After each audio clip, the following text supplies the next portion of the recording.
ಅಮ್ಮ ಭಾರತಾಂಬೆ, ಆರ್ಯ ಮಾತೆ, ನಿನ್ನ ಮಡಿಲ ಮಕ್ಕಳನ್ನು ಕಾಪಾಡಮ್ಮ, ಕಾಪಾಡು.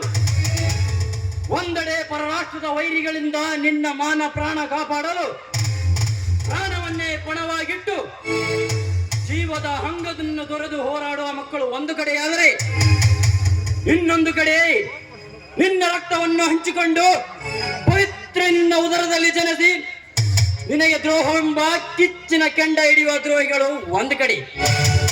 ಇಂಥ ದ್ರೋಹಿಗಳಾದ ತಾಯೇ, ನಮ್ಮ ಮಹಾತ್ಮರಿಗೆ ಸೇಡಿನ ಸಂಚು ಬಂದಿತ್ತು. ಭಾರತಾಂಬೆಯ ಪವಿತ್ರ ನೆಲದಲ್ಲಿ ಜನಿಸಿ ಭಾರತಾಂಬೆಗೆ ದ್ರೋಹ ಬಗೆಯುವ ದ್ರೋಹಿಗಳಿಗೆ ಜನ್ಮ ನೀಡುವ ಬದಲು ನೀನು ಬಂಜೆಯಾಗಿದ್ದರೆ ಅದೆಷ್ಟೋ ಸಂತೋಷವಾಗಿರ್ತಿತ್ತಮ್ಮ, ಅದೆಷ್ಟೋ ಸಂತೋಷವಾಗಿರ್ತಿತ್ತು.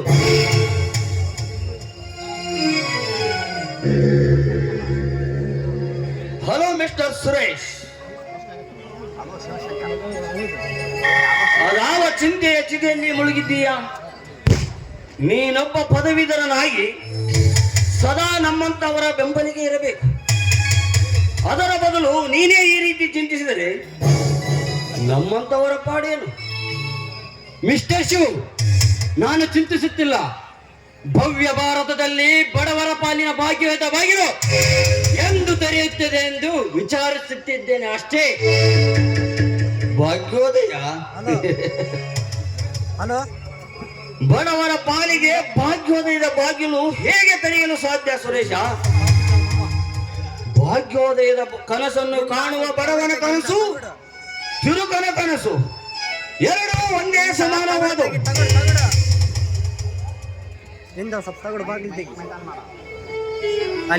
ದಿನನಿತ್ಯ ಮೋಸ, ವಂಚನೆ, ಅನ್ಯಾಯ, ಅತ್ಯಾಚಾರಗಳನ್ನು ಸದ್ದಿಲ್ಲದೆ ಮಾಡಿ ಮುಗಿಸುವವರ ಮನೆ ಬಾಗಿಲಿಗೆ ಬರ್ತದೆ ಆ ಭಾಗ್ಯದ ದಿನ. ಇರಲಿ ಸುರೇಶ, ನೀನೊಬ್ಬ ಪದವೀಧರನಾಗಿ ಯಾವುದಾದರೂ ಒಂದು ಸರ್ಕಾರಿ ನೌಕರಿ ಸೇರಬಹುದಲ್ಲ?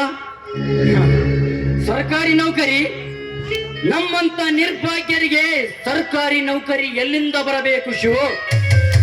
ರಾಜಕೀಯ ಓನಾಮ ತಿಳಿಯದ ಪಶುಗಳ ಕೈಯಲ್ಲಿ ದೇಶದ ಆಡಳಿತ ಚುಕ್ಕಣಿ ಇರೋವರೆಗೂ ಸರ್ಕಾರ ಕೇಳಿದಷ್ಟು ಹಣವನ್ನು ಬಿಸಾಕಿ ನೌಕರಿ ಪಡೆಯುವ ಶ್ರೀಮಂತರಿರುವವರೆಗೂ ನಮ್ಮಂತ ಬಡವರಿಗೆ ನೌಕರಿ ದೊರೆಯುವುದಿಲ್ಲ.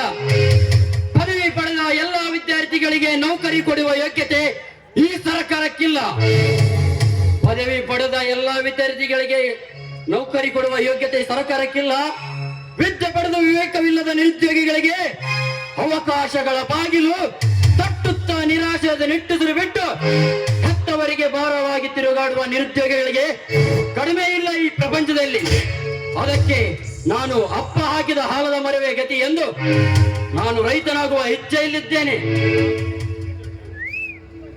ಮೆಚ್ಚಿದ ಸುರೇಶ, ಮೆಚ್ಚಿದೆ ಈ ನಿನ್ನ ಮಾತಿಗೆ. ನಿನ್ನಂತೆ ಅಚಲವಾದ ನಿರ್ಧಾರದಲ್ಲಿ ಅಡಿಯಿಟ್ಟು ಪರಾವಲಂಬಿ ಬದುಕಿನಲ್ಲಿ ಬಳಲುವುದಕ್ಕಿಂತ ಸ್ವಾವಲಂಬಿಗಳಾಗಿ ಸ್ವ ಉದ್ಯೋಗವನ್ನು ಅವಲಂಬಿಸಿದರೆ ನಮ್ಮ ದೇಶದಲ್ಲಿ ಬಡತನ, ನಿರುದ್ಯೋಗದ ಸಮಸ್ಯೆ ಇರುತ್ತಿರಲಿಲ್ಲ. ಆದರೆ ರೈತನ ಗೋಡು ಮುರಿದು ಬದುಕುವ ಕುತಂತ್ರಿಗಳಿರುವಾಗ ಇನ್ನು ರೈತನಿಗೆಲ್ಲಿದೆ ಬೆಲೆ? ಮಿಸ್ಟರ್ ಶಿವ್, ನಿನ್ನ ಮಾತು ನಿಜ. ಆದರೆ ಒಕ್ಕಲಿಗ ಒಕ್ಕದಿದ್ದರೆ ಬೆಕ್ಕುವುದು ಜಗವಲ್ಲ ಎಂಬ ರೈತಾಪಿ ಜನರನ್ನು ಒಂದುಗೂಡಿಸಿ ಅನ್ಯಾಯದ ವಿರುದ್ಧ ಸಿಡಿದೆದ್ದೇಳಬೇಕು. ರೈತ ಮುನಿದರೆ ಯಾವ ಶಕ್ತಿಯೂ ಅವನನ್ನು ಕೆಣಕಲು ಸಾಧ್ಯವಿಲ್ಲ. ರೈತ ಈ ದೇಶದ ಬೆನ್ನೆಲುಬು ಎಂಬುದು ರೈತರಾದ ನಾವೆಲ್ಲ ಸೇರಿ ಸಾಬೀತುಪಡಿಸಬೇಕು. ಆಗಲೇ ರೈತನಿಗೆ ನಿಜವಾದ ಬೆಲೆ ಸಿಗುವುದು. ಇರಲಿ ಸುರೇಶ, ಇರಲಿ. ನಿನಗೊಬ್ಬಳು ತಂಗಿ ಇರುವಳಲ್ಲ, ಮದುವೆ ವಿಷಯ ಎಲ್ಲಿಗೆ ಬಂದಿತು? ಮದುವೆ ಏನು ಆಯ್ತೆ? ಇಲ್ಲ ಶಿವು, ನಾನು ಅದೇ ಸಂದರ್ಭವನ್ನು ಕಾಯ್ತಾ ಇದ್ದೇನೆ. ಬೇಗನೆ ಅವಳಿಗೊಬ್ಬ ಒಳ್ಳೆಯ ವರನನ್ನು ಶೋಧಿಸಿ ಅವಳ ಮಂಗಳ ಕಾರ್ಯ ಮುಗಿಸಿ ಅವಳ ಹಣೆಯ ಸಿಂಧೂರಕ್ಕೆ ಹಿಡಿಯುವ ಸೂರ್ಯಗ್ರಹಣವನ್ನು ತಪ್ಪಿಸಿ ಅವಳ ಬಾಳ ನೌಕೆ ಸುಖಕ್ಕೆ ಸಂಸಾರ ಸಾಗದಲ್ಲಿ ವಿಹರಿಸುವುದನ್ನು ಕಣ್ತುಂಬ ನೋಡಬೇಕೆಂಬುದೇ ನನ್ನ ಮನದ ಬಯಕೆ. ಆದರೆ ವರದಕ್ಷಿಣೆ ಎಂಬ ಪೆರಂಬೂತ ಬಡವರ ಬಾಳನ್ನು ಕುಕ್ಕಿ ತಿನ್ನುವ ಈ ಕಲಿಕಾಲದಲ್ಲಿ ಬಡ ಸ್ತ್ರೀಯರ ಕೊರಳಿಗೆ ಕರಿಮಣಿ ಸರ ಬರುವುದು ಸಹಜವಲ್ಲ ಶಿವು, ಸಹಜವಲ್ಲ. ಏಕೆ ಸುರೇಶ, ವರದಕ್ಷಿಣೆ ಇಲ್ಲದೆ ಒಂದು ಹೆಣ್ಣಿನ ಬಾಳಿಗೆ ಆಸರೆಯಾಗುವ ಗಂಡುಗಳಲ್ಲವೇ ಈ ಸಮಾಜದಲ್ಲಿ? ಹೆಣ್ಣೆತ್ತವರ ದುಡ್ಡಿನ ದುಗ್ಗಾಣಿ ಆಸೆಗಾಗಿ ತಮ್ಮ ಮಾನವೀಯತೆಯನ್ನು ಮಾರಿಕೊಳ್ಳುವ ಮತಿಹೀನರಿದ್ದಾರೆ ಈ ಸಮಾಜದಲ್ಲಿ. ಹೇಳು ಸುರೇಶ, ಹೇಳು. ಎಲ್ಲವುದಕ್ಕೂ ಕಾಲ ಕೂಡಿ ಬರಬೇಕು ಶಿವು. ನನ್ನ ತಂಗಿಯ ಕಂಕಣ ಬಲ ಕೂಡಿ ಬಂದರೆ ಮದುವೆ ತಾನಾಗಿಯೇ ನಡೆಯುತ್ತದೆ. ಹಾ ಶಿವು, ನಿನಗೊಬ್ಬ ತಂಗಿ ಇರುವಳಲ್ಲವೇ? ಅವಳ ಮದುವೆ ಮಾಡಿಕೊಡಬೇಕೆಂದು ನಿರ್ಧರಿಸಿದ್ದೀಯಾ? ಹೌದು ಸುರೇಶ, ಹೌದು. ಒಬ್ಬಳು ತಂಗಿ.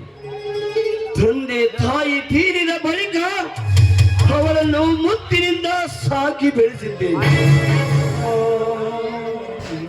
ಬಡತನದ ಕತ್ತಲು ಸದಾ ನನ್ನ ಮನೆಯ ಸುತ್ತಲಿದ್ದರೂ ಅವಳ ಪ್ರೀತಿ ಮಮಕಾರಗಳನ್ನು ಕಡಿಮೆ ಮಾಡಲಿಲ್ಲ ನಾನು. ಆದರೆ ನನಗಿರುವುದು ಒಂದೇ ಒಂದು ಚಿಂತೆ ಎಂದರೆ ಹೇಗಾದರೂ ಮಾಡಿ ಅವಳ ಹಣೆಯ ಮೇಲೆ 4 ಅಕ್ಷತೆಯ ಕಾಲು ಬಿದ್ದರೆ ಸಾಕೆಂದು ತಿಳಿದುಕೊಂಡಿದ್ದೇನೆ ಸುರೇಶ, ಸಾಕೆಂದು ತಿಳಿದುಕೊಂಡಿದ್ದೇನೆ. ನೀನೇನು ಭಯಪಡಬೇಡ ಶಿವು. ಅಂಗೈಯಲ್ಲಿ ಬೆಣ್ಣೆಯನ್ನಿಟ್ಟುಕೊಂಡು ತುಪ್ಪಕ್ಕೆ ಬರಿರುವ ವಸ್ತು ತುಳಿಯುವುದೇ ಏಕೆ? ಅಂದರೆ ನಿನ್ನ ಮಾತಿನ ಅರ್ಥ? ನನ್ನ ಮಾತಿನ ಅರ್ಥವಿಷ್ಟೇ. ಪರಸ್ಪರ ಗಾಢವಾದ ಸೇರಿದ ಸುಳಿಯಲ್ಲಿ ಸಿಲುಕಿದ ನಾವು ಸಂಬಂಧದ ದಡಕ್ಕೆ ಏಕ ತಲುಪಬಾರದು. ಸಂಬಂಧದ ದಡದ ತಂಪಿನಲ್ಲಿ ಸ್ನೇಹದ ಬೆಳ್ಳಿ ಬೆಳೆಯಬೇಕೆಂಬುದೇ ನನ್ನ ಆಸೆ. ತಿಳಿಯಿತೆ? ಅರ್ಥವಾಯಿತು ಸುರೇಶ ನಿನ್ನ ಮಾತಿನ ಮಾತು. ಈ ರೀತಿ ವಿಧಿಲಿಖಿತ ಬರೆದಿದ್ದರೆ ನಾನೇ ಧನ್ಯ. ಆದರೆ ಮಾವಿನ ಮರದಲ್ಲಿ ಕುಳಿತು ಕೂಗುವ ಕೋಗಿಲೆಗೂ ಬೇವಿನ ಮರದಲ್ಲಿ ಕುಳಿತು ಕೂಗುವ ಕಾಗೆಗೂ ಎತ್ತರದಿಂದ ಎತ್ತ ಸಂಬಂಧ. ವಿದ್ಯೆ ವಿವೇಕ ಇರುವ ನಿನ್ನ ತಂಗಿ ಅವಿದ್ಯಾವಂತನಾದ ನನಗೆ ಸರಿಸಾಟಿಯಾಗಬಹುದೇ? ಸಾಧ್ಯವಿದೆ ಶಿವು. ಯಶೋಧರ ರಾಣಿ ಅಮೃತವತಿ ಕುರುಪಿಯಾದ ಕೃಷ್ಣನನ್ನು ವರಿಸಲಿಲ್ಲವೇ? ವಿದ್ಯೆ ಪಡೆದವರೆಲ್ಲ ಬುದ್ಧಿಗೇಡಿಗಳೆಂದು ನಿನ್ನ ಅಭಿಪ್ರಾಯವಾದರೆ ಕವಿರತ್ನನೆಂದು ಪ್ರಸಿದ್ಧಿಯಾದ ಕಾಳಿದಾಸನು ಮೊದಲಿಗೆ ಕುರಿ ಕಾಯುವ ಕುರುಬನಲ್ಲವೇ? ಆಯ್ತು ಸುರೇಶ, ನಿನ್ನ ಮನಸ್ಸನ್ನು ನಾನು ನೋಯಿಸಲಾರೆ. ಸ್ನೇಹದ ಬಳ್ಳಿ ಸಂಬಂಧದ ಕವಲೊಡೆದರಷ್ಟೇ ಸಾಕು. ಸುರೇಶ, ಮನೆಯಲ್ಲಿ ತಮ್ಮ ತಂಗಿಯರು ಕಾಯ್ತಿರ್ತಾರೆ, ನಾನಿನ್ನು ಹೋಗಿ ಬರ್ತೇನೆ. Just 1 minute Shiva. ನಿನಗೊಬ್ಬ ತಮ್ಮ ಇರುವನು, ಅದು ನನಗೆ ತಿಳಿಸಲೇ ಇಲ್ಲವಲ್ಲ? ಹೌದು ಸುರೇಶ, ಹೌದು. ನನಗಿರುವನು ಒಬ್ಬ ತಮ್ಮ. ತಮ್ಮನಿಲ್ಲದ ನನಗೆ ಆ ದೇವರೇ ಕರುಣಿಸಿದ್ದಾನೆ ಒಬ್ಬ ಸಹೋದರನನ್ನು. ಅವನನ್ನು ನನ್ನ ಛಲಕ್ಕಾಗಿ ಪಳಗಿಸ್ತಾ ಇದ್ದೇನೆ. ಕೊಬ್ಬಿದ ಕೋಣದಂತೆ ಮೆರೆಯುವ ಈ ಊರ ದುಷ್ಟ ದಿನಿಗಳನ್ನು ಮಣ್ಣು ಮುಕ್ಕಿಸಲು ಅನ್ಯಾಯಕ್ಕೆ ಸಿಡಿದತ್ತ ಬಡವನಾಗಿದ್ದಾನೆ ನನ್ನ ತಮ್ಮ. ಅನ್ಯಾಯಕ್ಕೆ ಸಿಡಿದತ್ತ ಬಡವನಾಗಿದ್ದಾನೆ ನನ್ನ ತಮ್ಮ. ಆಯ್ತು ಸುರೇಶ, ನಾನಿನ್ನು ಬರುತ್ತೇನೆ.